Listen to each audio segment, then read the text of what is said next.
Mesdames et messieurs, très chers téléspectateurs de Moutete Télévision, je vous salue, merci beaucoup. Sans de pas de l'heure à laquelle vous allez suivre cette émission.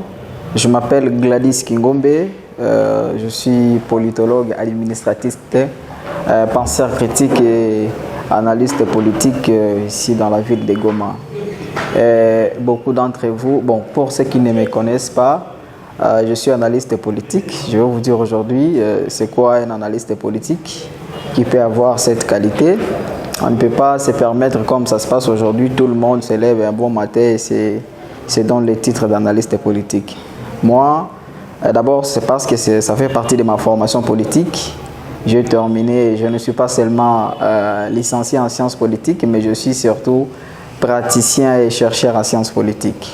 Un analyste politique, c'est d'abord un doctrinaire en sciences politiques ou soit un expérimenté de faits politiques.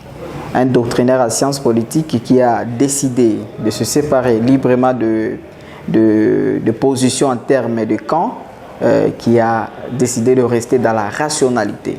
C'est ça un analyste politique, un doctrinaire en sciences politiques, soit un expérimenté de faits politiques. Moi, je suis non seulement un politologue et aussi donc un expérimenté des faits politiques, mais je suis surtout un politiste, quelqu'un qui a appris l'université, qui a appris à l'université l'État. Moi, j'ai étudié l'État. Alors aujourd'hui, on va aborder une question parce qu'on approche déjà vers les élections. Les élections, comme ne cesse de nous confirmer l'administration Kadima, que les élections auront bel et bien lieu au mois de décembre 2023. C'est pour nous une responsabilité, nous en tant que penseurs critiques, en tant qu'experts des faits politiques, de vous informer, de vous former sur comment voter est-il cette fois-ci. Parce que la réalité, très chers amis, est que la majorité d'entre nous, la majorité des Congolais ne savent pas voter utile. On ne sait pas encore voter utile dans ce pays. On vote que par complaisance. Alors, comme les élections approchent, mon frère, c'est vraiment important de vous le dire. Il y a deux types de votes, pour savoir, pour vous aider. Il y a deux types de votes. Il y a le vote par complaisance. Il y a aussi ce qu'on appelle le vote utile.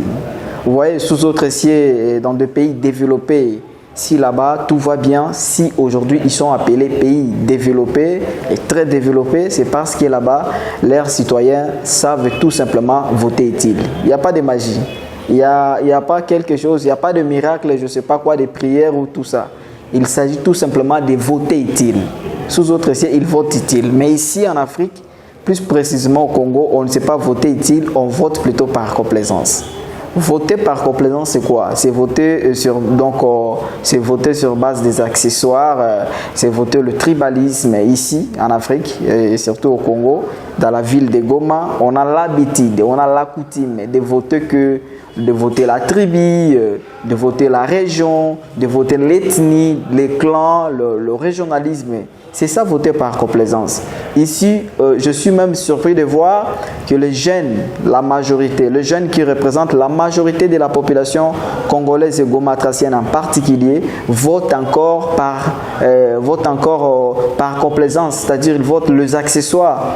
Il y a quelqu'un qui me disait, Gladys, vous faites très bien des analyses politiques dans des médias traditionnels, je vous apprécie beaucoup, mais même si vous postulez, je ne saurais pas vous voter comme Assia Koulayako.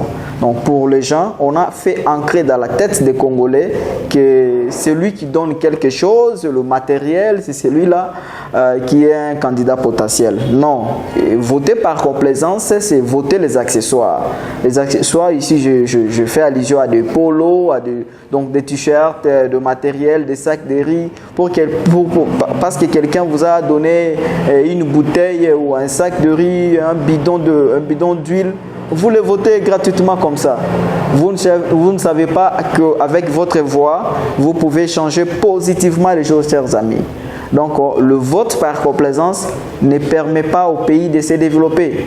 Comme au Congo, on a organisé 4 cycles électoraux. On a toujours dépensé à chaque cycle électoral, on dépense plus de 1 milliard de dollars qui devaient servir à d'autres choses. Mais on organise les élections. Et ces élections servent à quoi aujourd'hui? ça ne sert absolument à rien parce qu'il n'y a pas de changement profond. Et on ne voit rien, on ne voit pas un changement tout simplement. Pourquoi? Parce que les gens ont l'habitude de voter par complaisance. Alors moi, je suis ici aujourd'hui, je suis venu pour vous dire, vous devez plutôt voter utile cette fois-ci. Vous devez mettre de côté le vote par complaisance qui consiste à voter les accessoires, qui consiste à mettre l'accent sur la tribu. Vous avez voté des gens ici, la tribu. Il y a des députés qui sont élus, qui ont toujours été élus sur base de tribalisme, de népotisme, de régionalisme, de présidents et ainsi de suite. Ça, ce n'est pas une bonne histoire. Alors, avant de vous dire comment voter cette fois-ci, je vais d'abord vous aider à savoir cette fois-ci comment repérer, comment identifier un mauvais candidat cette fois-ci. Parce qu'il y en a plein. Ils ont déjà commencé, vous voyez, hein, comme ils ont déjà inondé la ville de Goma avec des photos, des images. Ça, c'est la pré-campagne, la pré-propagande. C'est une violation de la loi électorale. Je ne sais pas si les autorités de ce pays, notamment même ceux de la CENI, qu'est-ce qu'ils disent vraiment? Ils ont commencé déjà à envahir, ils ont rempli la ville avec des images, des photos, des choses comme ça. Mais demande-leur s'ils ont un projet, s'ils ont ils ont quand même un programme. Parce qu'on ne vote pas, des images, des photos et tout ça. Moi, je vais vous dire, pour identifier un mauvais candidat cette fois-ci, chers amis, c'est très simple. Il y a 4 types de discours que je vais vous dire aujourd'hui qui vont vous permettre d'identifier un mauvais candidat cette fois-ci. 4 types de discours. Le premier type de discours, on appelle le discours opportuniste. Celui qui viendra avec discours déjà, vous voyez, je dis opportuniste, celui qui viendra du discours disant, vous voyez, moi je suis votre frère, nous les jeunes, nous devons soutenir que les jeunes, et les vieux nous ont beaucoup maltraités, cette fois-ci il faut aussi soutenir les jeunes. Ça, c'est un discours opportuniste d'un mauvais candidat. Parce que le pays, un grand pays comme le nôtre, un pays sous-développé comme la RDC, n'a pas que besoin de jeunes. Ça, détrompez-vous.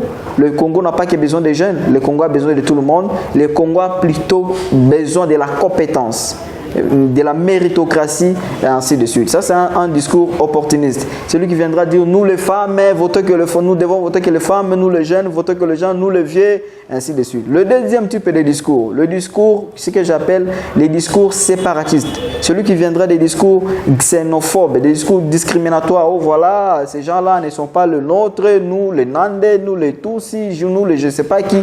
Des discours en caractère tribal là. Ça, il ne faut pas voter quelqu'un comme ça. C'est quelqu'un qui vient avec des discours comme ça, c'est déjà un problème. Vous voyez, à un moment, il y a eu des discours en caractère tribal ici, en caractère xénophobe, discriminatoire à l'égard de la communauté, par exemple, à Nyamulenge, mais il y a des gens qui étaient récompensés, aujourd'hui sont des ministres au gouvernement, même sans Maloukonde Dédé, tout simplement parce qu'ils avaient tenu des discours séparatistes, et ça, ce n'est pas bien.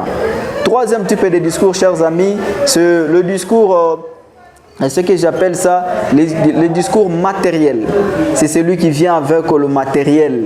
Hein? Lui, il ne parle pas, il vient seulement avec le matériel. Ce n'est pas parce que si vous évoluez, vous faites des œuvres philanthropiques que vous êtes admis, que vous êtes obligé de postuler. Non, non, non, chers amis. Parce que vous avez ici, là, oh, Moïse Katumbi Anapanaka, Maman Olivier Anapanaka, je ne sais pas qui, ils donnent, ils assistent, assister les pauvres, le démunis, nous donner je ne sais pas quoi à manger, aller voir le déplacé de guerre, cela ne fait pas de vous un potentiel candidat.